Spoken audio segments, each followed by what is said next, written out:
Assalamualaikum warahmatullahi wabarakatuh. NIM 430302000664. Nama Priska Priscilia. Pengertian tauhid yaitu mengesahkan Allah. Membahas tentang Rasulnya yaitu ada takdir, sifat-sifat Allah, qada dan qadar. Iman yaitu sebuah kepercayaan yang meresap dalam hati dan tidak ada keraguan sedikit pun di dalamnya, sehingga berpengaruh pada ucapan perilaku orang yang beriman. Dimensi-dimensi dalam iman ada 3. Yang pertama, membenarkan dengan hati. 2. Mengucapkan dengan lisan. 3. Menjalankan dengan anggota badan. Rukun iman itu ada 6. Yang pertama, seorang beriman pada Allah dengan meyakini sifat yang dimiliki oleh Allah. Yang kedua, mengimani 10 malaikat Allah. Yang ketiga, mengimani kitab-kitab Allah, yaitu kitab Taurat, Zabur, Injil, dan Al-Quran.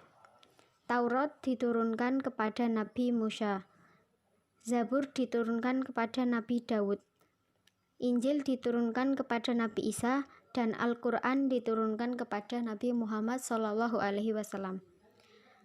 Kemudian yang keempat yaitu iman kepada Rasul Allah. Jumlahnya ada 25.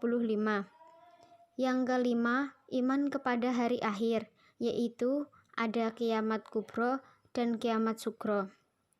Yang keenam, iman kepada qada dan qadar, yaitu semua tentang takdir yang Allah berikan kepada kita.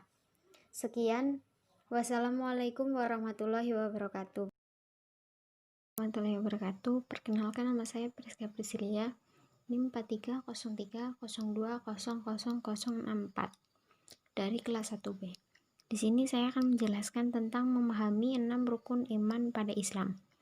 Yang pertama yaitu kedudukan Tuhan sama dengan posisi manusia, yaitu Tuhan memberikan wahyu kepada Nabi Muhammad dalam wujud hadis atau lewat hadis dan Al-Quran, dan kemudian manusia diberi akal untuk berpikir.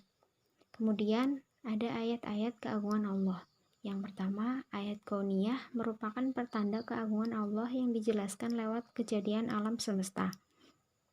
Yang kedua, ayat qauliyah merupakan pertanda keagungan Allah yang jelas dijelaskan lewat wahyunya yaitu Al-Quran. Memahami 6 rukun iman dalam Islam. Iman yaitu dijelaskan di dalam hadis Arba'in Nawawi. Ihsan, kita tahu bahwa Allah SWT selalu memantau kita dimanapun kita berada, walaupun Allah tidak tahu di sisi mana dan tanpa kita mengetahui di mana Allah. Sekian, wassalamualaikum warahmatullahi wabarakatuh.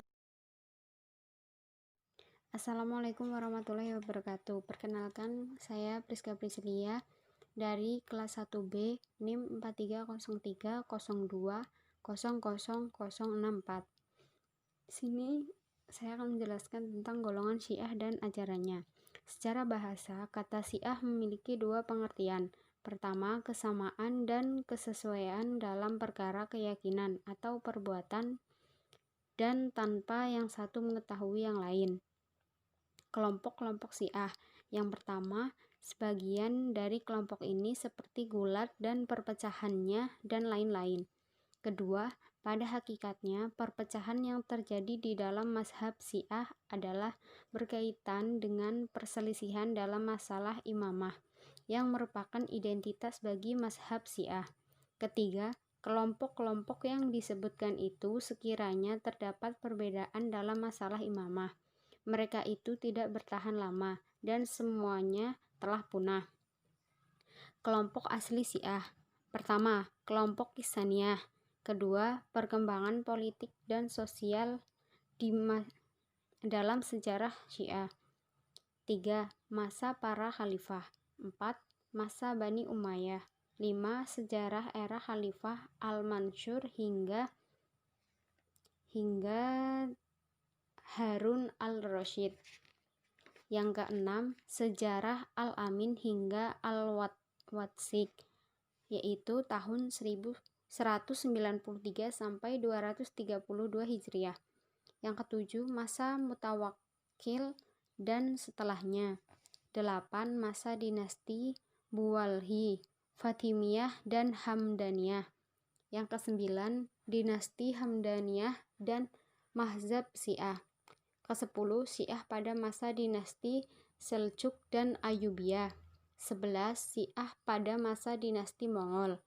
12. Syiah pada masa dinasti Safawi dan dinasti Utsmani. Sejarah kemunculan kelompok Islamiyah terjadi. Syiah pecah menjadi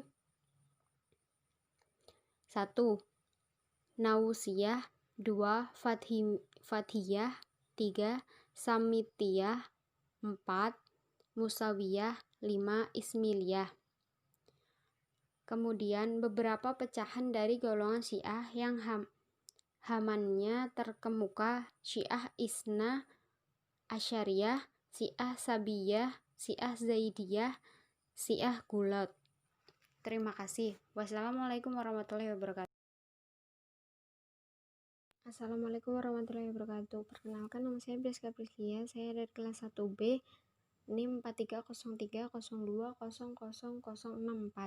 Di sini saya akan menjelaskan tentang aliran Khawarij. Khawarij artinya memberontak. Secara istilah, suatu kelompok yang keluar dari kekhalifahan Ali bin Abi Thalib karena tidak sepakat dengan Ali, menerima tawaran arbitrase dari kelompoknya Muawiyah yang mengakibatkan kekalahan kelompok Ali saat Perang Siffin. Kelompok Ali sebenarnya memerangi peperangan dengan kelompoknya Muawiyah.